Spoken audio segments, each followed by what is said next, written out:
Today, Disney gives movie theater owners a 30-day release window, and we're going to talk about why that is and how it happened. Plus, Dave and Buster's is showing record revenues. And we've got Florida retail correspondent Brendan McCullough. He's going to be working the drive-through and a whole lot more. All that plus the retail challenge. Right now, on everything we know about retail.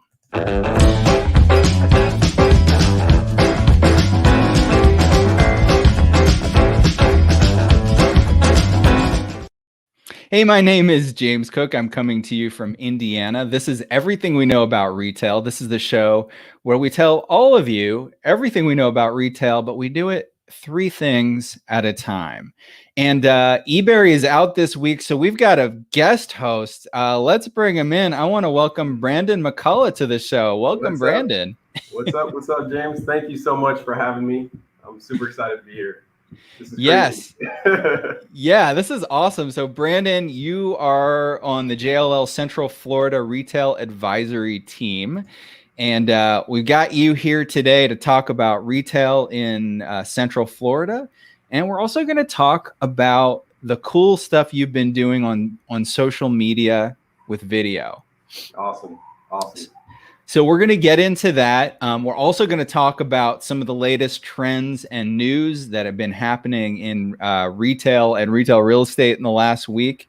So you ready to get into it? I'm ready. Let's do it. All right, man. Here's the first thing that we know about retail. Dave and Buster's is showing record profits, which is really good news for them.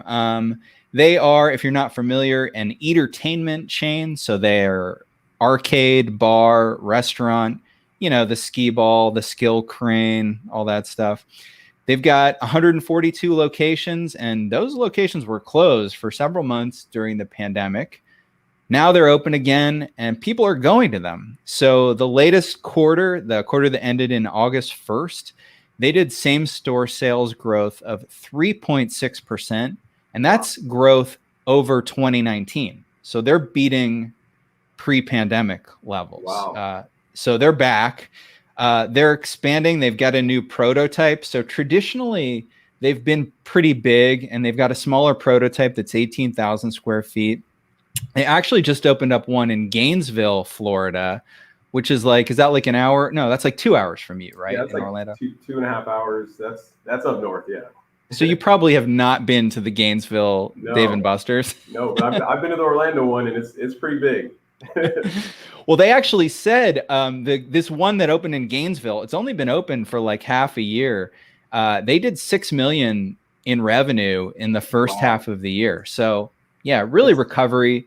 I mean, we talk about this a lot, that a lot of states, especially in the Southeast and the Southwest, the pandemic wasn't really, it was kind of ignored a little bit. So a lot more people going out to Dave and Buster's than there are in, say, like New York and Boston right now. So entertainment, food and fun in one place, that's got to be big in South Florida, right? Man, I think it's big all over Florida. Not just South Florida, but here in Central Florida. Oh, sorry, you're in Central Florida. My bad. Oh no, you're good.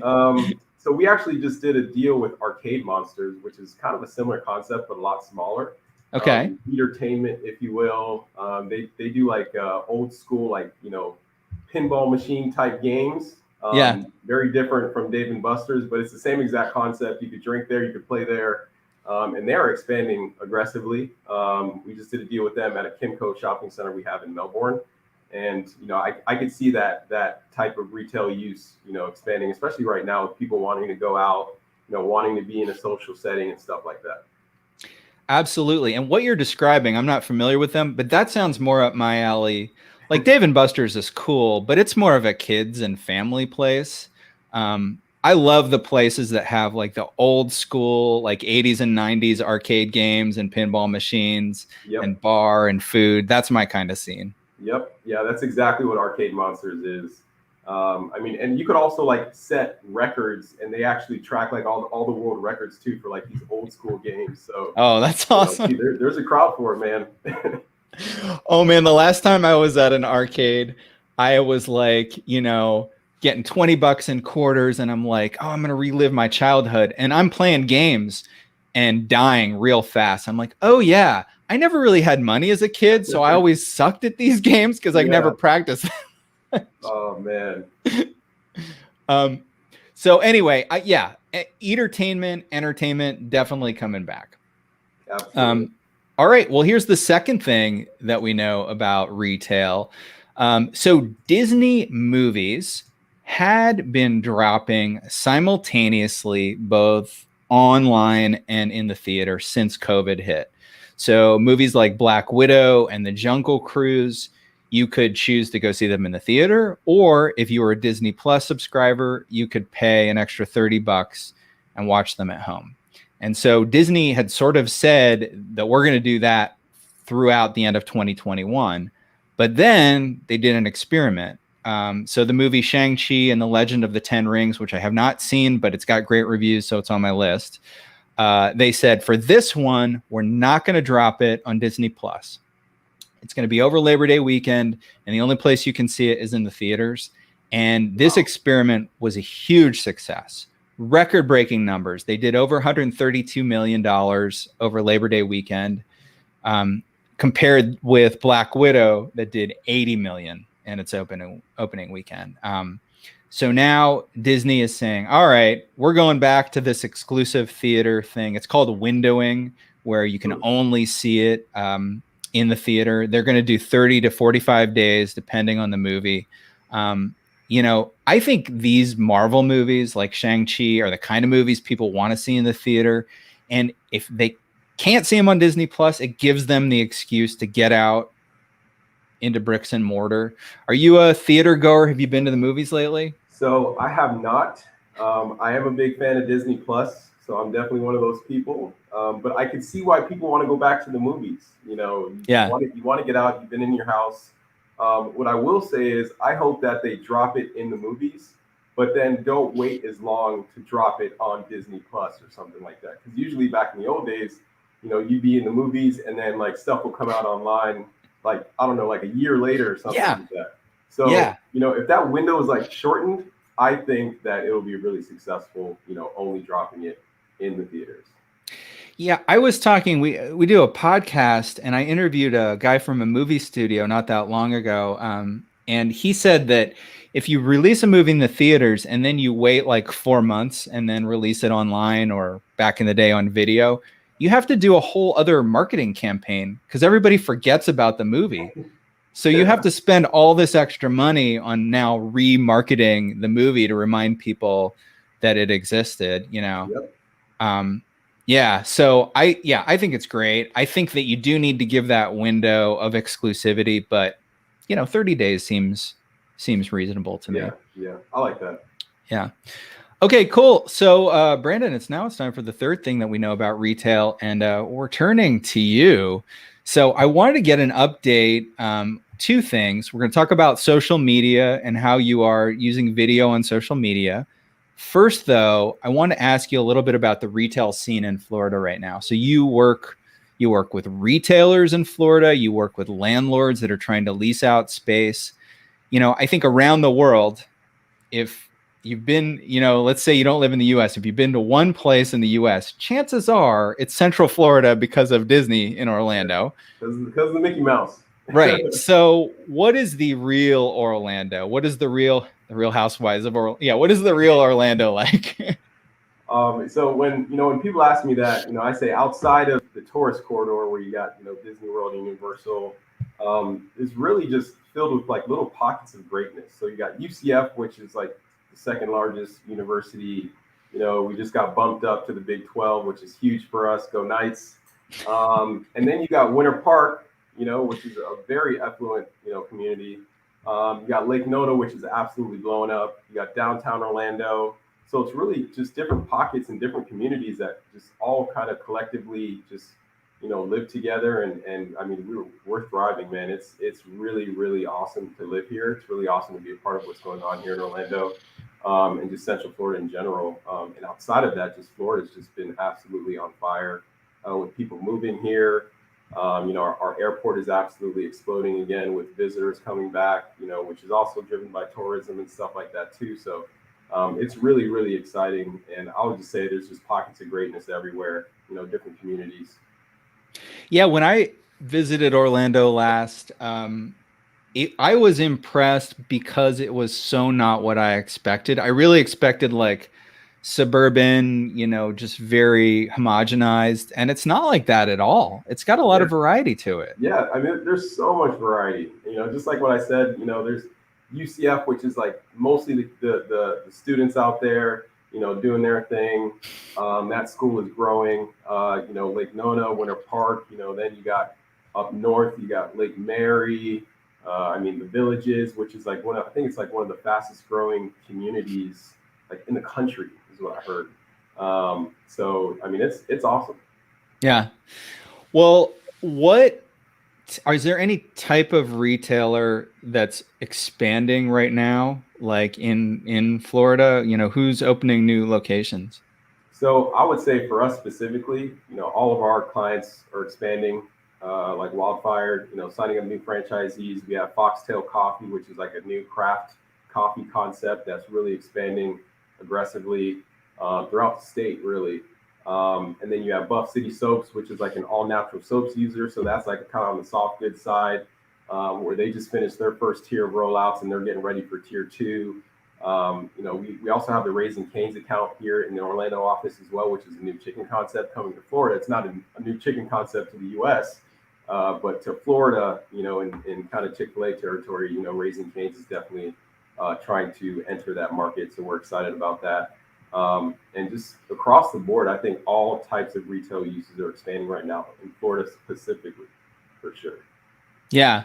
Yeah. It's a super active market. And it feels like throughout most of the pandemic. Would you say that's true? Yeah. Yep. Absolutely. Yeah. Absolutely. I think we were probably one of the first states to open up. So I think that kind of has a lot to do with it.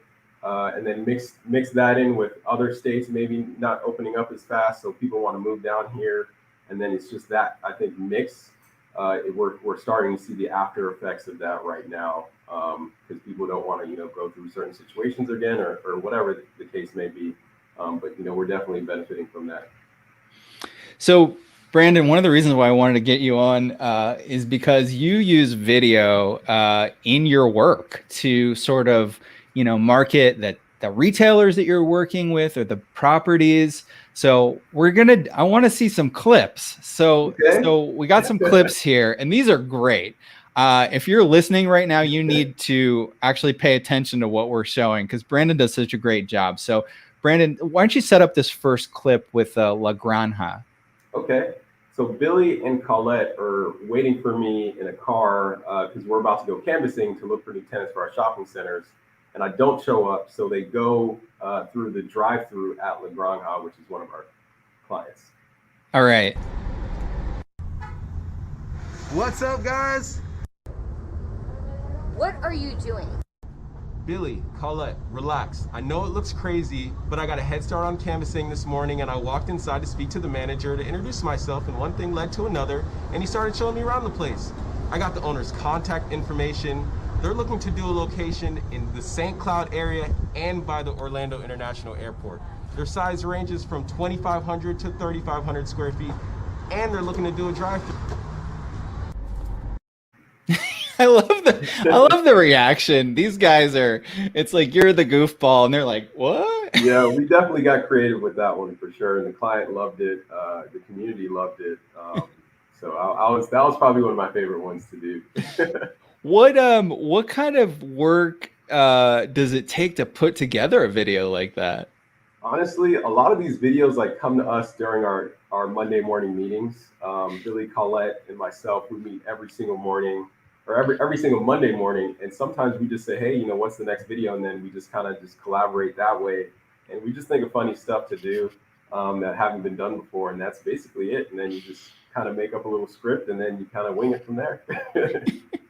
And we should say Billy and Colette are the other two people on the team that you work with. Correct. Yeah. So we're a team of 3. It's Billy, Colette, and myself. And we've just been trying to conquer the world, man. That's it. All right. So this next video is with another retailer client. So set this one up for us. So with this one, Billy and Colette walk into a uBreak iFix store, which is like a electronic repair store that we have as a client. And an angry customer walks in this one. Ryan, it happened again. How am I supposed to do my hair without my hair dryer? Charge me what you normally charge me. I'll pick you up on Monday. Thanks. You know what? Actually, give me just 1 second. We just got a brand new employee. I wanted to try this interaction. Hey, Brandon, should we come up here for a second? What's up? Bro, he's at it again. I'm gonna kill him. Do you guys know each other? No, I've never seen them before in my life. I don't know who they are. Okay. What can we help you with today? I love the doubling down on the I've never seen them before, like because I'm wearing a mask. No, they don't recognize. Man, that one definitely took a while to film too, because there was just so many like moving parts, you know. So that one was a good one too. I like that one a lot. Yeah, like you had reaction shots. You probably only had one camera, so it was. Yeah. So we that one actually took the most takes because, like, you know, at one point, you know, Danny, who walked in, wasn't angry enough, so we were like, man, you got to be more angry. So, you know, that took like 3 or 4 tries, and then we just had to coordinate with, like, you know, the employees that were there, and then we had to get a right time to go inside the store, and yeah, that one took a lot. What kind of reaction do you get from these videos? Are you actually like getting deals out of them? Believe it or not, we are. I'd probably say the majority of the videos that I've done, we've gotten, you know, deals out of it. And even right now, it's I would say the goal isn't to necessarily get deals out of it. You know, that's a plus, but it's really just an extension of, you know, eBlast or like the typical marketing that we do, and just to add something fun to like just what we do, and it benefits us, you know. So it adds a lot of awareness really fast. People talk about it, you know, you're always top of mind. And the clients absolutely love it because they get exposure in a way that was not being done before. Yeah, I'm seeing, you know, I see a lot of video now popping up on LinkedIn, and it is a differentiator, but it is all very much like people just shooting themselves, like walking around and saying, oh yeah, I got 2,000 square feet and, you know, it's got hoods and a blah, blah, blah, you know, and it's not bad. It gives me the information I need, but you know, you guys, the stuff you do sticks in your mind. Absolutely. Yeah. You got to make it fun. You got to make it funny. You know, we do retail. So it's like, you know, it's kind of emotional, you know, and I mean, that's just what it is. You know, there's so much stuff you can do with retail, which is why I love it. Yeah, me too. You just be as creative as you want. And there's really no bad answer. There's really no bad way to do anything. So this last clip is at a shopping center, and it's funny. It starts out like a traditional marketing video. Set this one up for us. So with this one, we're basically doing like a traditional, you know, video tour of the shopping center. But after that, you know, some trouble definitely arises for sure. This property is a mixed-use trophy asset comprising of 75,000 square feet of fully leased office space, 300 Class A apartments, and over 250,000 square feet of retail, by the way. Oh, sorry.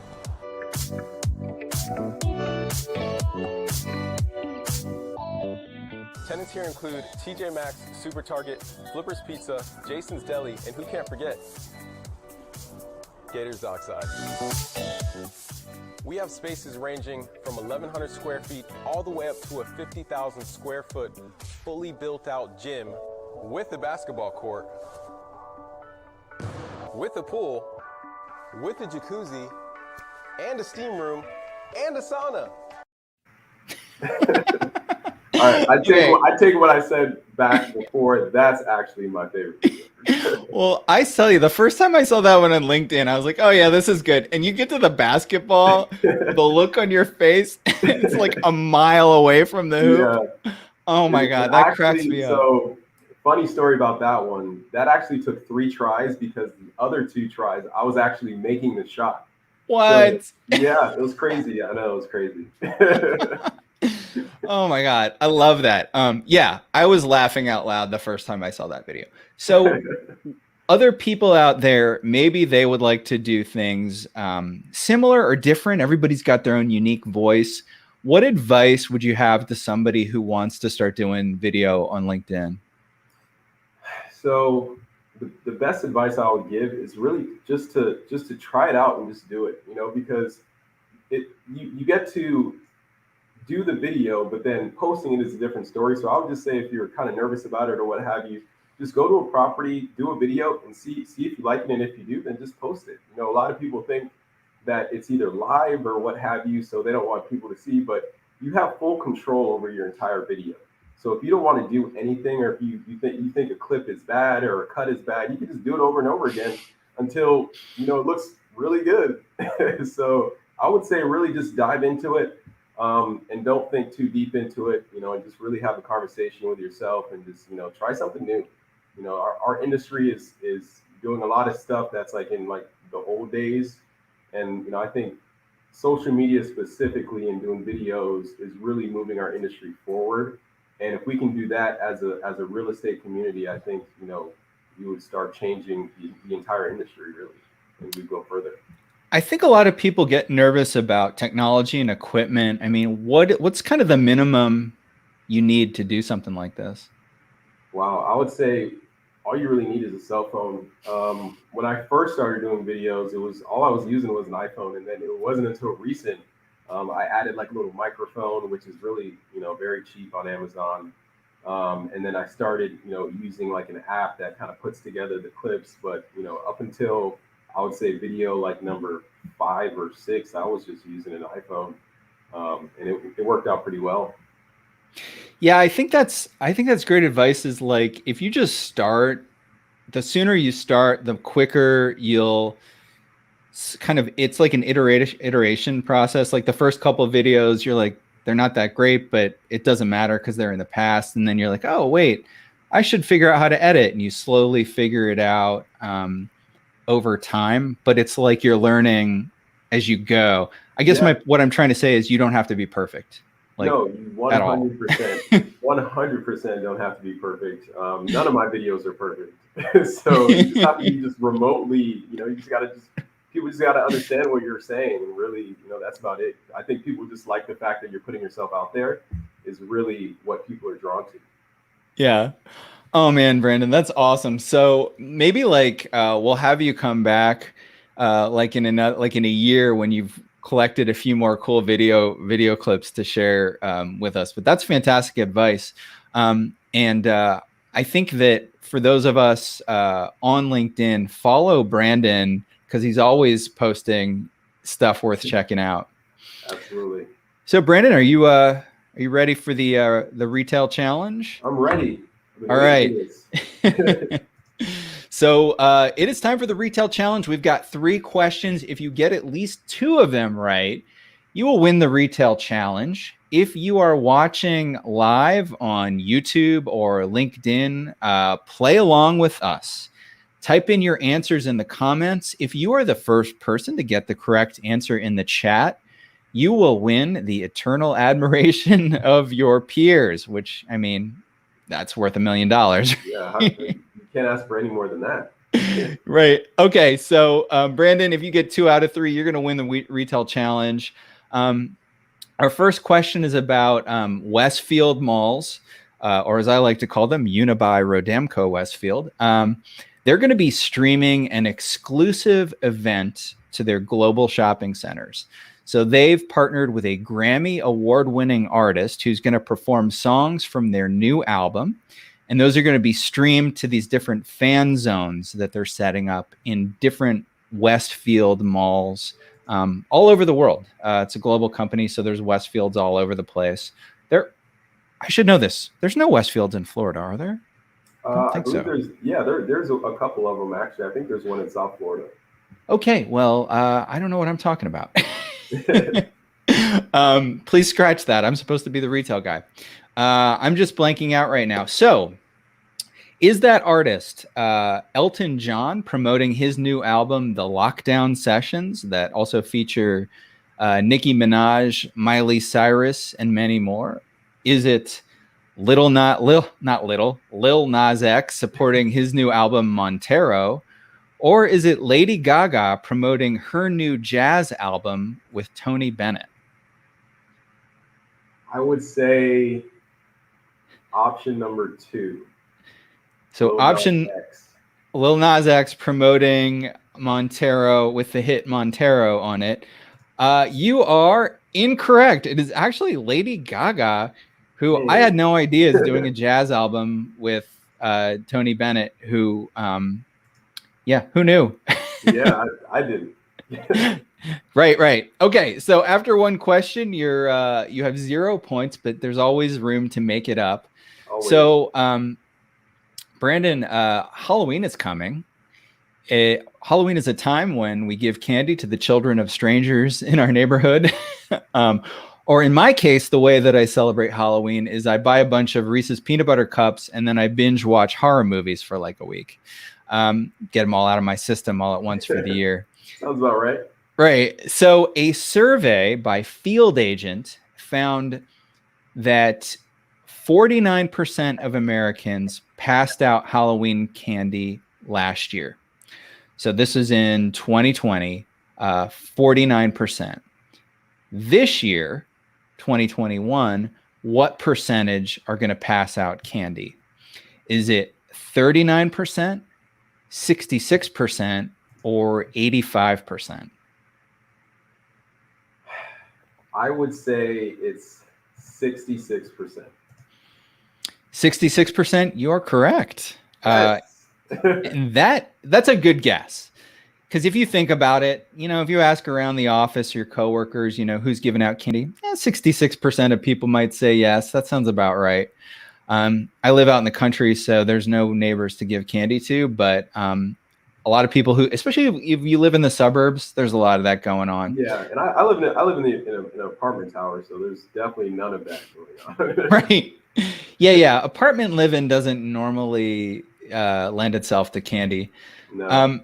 So at any rate, 66% is still a 17-point increase over last year. So a lot more people are feeling safe, about passing out candy for Halloween. Yeah.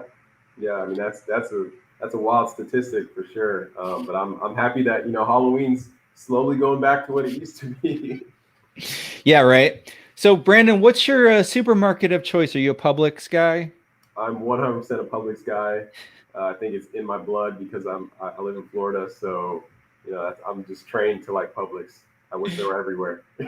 They're moving up. So I live in Indiana. They announced they're opening one in Louisville, Kentucky, which is only a few hours from where I live. So someday soon they're going to make it up. Yeah, make it up to where I live. Best customer service in the game.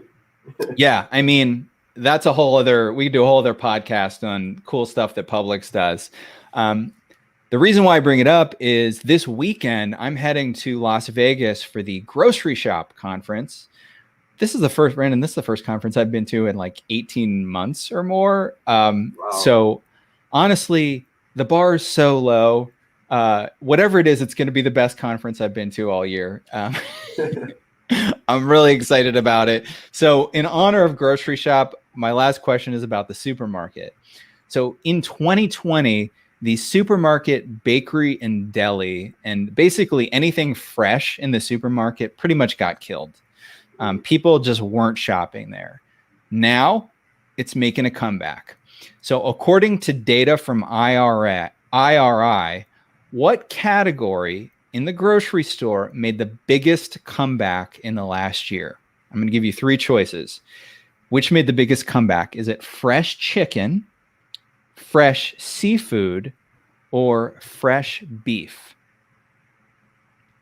That's a hard one. I know, right? I would say fresh seafood. Fresh seafood. Well, here are the numbers. Fresh chicken had 4.1% growth. Fresh beef was 8.5%. And fresh seafood was 22.4%. Yes. So you knocked it out of the park. Yeah, I mean, during COVID, everybody's just like, fresh seafood, no thanks. Yeah. I'll take the frozen. Yep. Yeah, absolutely. I mean, I see why that's a thing for sure, and it's making a comeback. Yeah, absolutely. And just like prepared foods in general, you know, we all were cooking a lot more for ourselves. And I think it's time for us to, you know, enjoy pre-prepared foods again. Yeah, I mean, I've always been a fan of the prepared food section in like grocery stores. So, you know, I'm happy that they're still a thing and that they didn't take that, you know, away with COVID. So I'm still doing it. I was at Whole Foods the other day getting prepared food. Oh, love it. Love it. So Brandon, we had 3 questions. You got 2 of them right. So you are a winner of today's retail challenge. You're going to win a candy bar of your choice. So go to Publix, pick out any one candy bar that you would like as a prize. And the next time we see each other in person, just tell me how much that costs and I'll pay. You know what? I'll just give you $1 the next time I see you in person. All right, that works. That works. So. Awesome. Well, congratulations for winning the retail challenge. Not everybody can pull it off. Wow. Am I like part of an exclusive club or something like that? You are. We should put like a, we've often talked about coming up with some icon that you could put on your LinkedIn profile or something like, I'm a winner. I like that. I'll be seeing a badge in the mail soon. Yeah, exactly. So, Brandon, before you go, I want to give you one last recommendation. Have you ever watched Jeopardy before? I have, yes. Okay, so our very own Keisha Virtue, who is a researcher on our retail research team, is a contestant on Jeopardy tonight. Wow. This is September 16th. Check local listings. In my area, it's on NBC at 7:30 p.m. But she's going to be battling it out against, like, I'm not a big Jeopardy watcher, but I know there's this guy who's been like winning every show, and now she's going up against this guy. She's got him. We'll see how it goes. She's been sworn to secrecy, so nobody knows if she won or not, even though this was filmed like a couple of weeks ago. Wow. Well, you know, good luck, Keisha. I know you're gonna crush it. I mean, just represent JLL. You know, that's what we do. We're winners. So yeah. Absolutely. And, you know, I already consider her a winner because she had to go through so many rounds. She had to do all these tests and interviews and stuff just to make it on the show. Like, waiting list too. Oh, it's huge. Well, we're going to have her on to talk about her experience after it airs. Wow. So, Brandon, thanks so much for joining me. I appreciated the time, and I think the audience learned a lot about social media too. Awesome. I'm glad I could be here. Thank you so much for the opportunity. I can't wait until the next time I can join you. So, you know, just thank you. Awesome. All right, Brandon, we'll talk to you later. And for those of you watching the show, if you want more retail trends and insights, check out our podcast. It's called Where We Buy. We drop new episodes 2 or 3 times a month. Go to wherewebuy.show or just open up whatever podcast app you like and search for Where We Buy. If you're watching us on YouTube, hit the subscribe button. If you're watching us on LinkedIn, be sure to follow JLL Retail on LinkedIn. We do new episodes every Thursday at 9 a.m. Pacific, noon Eastern. And you can just go to everythingweknow.show on the web, and that takes you right to our page on YouTube where you can subscribe to the show. And you know what, guys? I feel like I'm going to tell you everything I know about retail, but I'm going to save it for next week.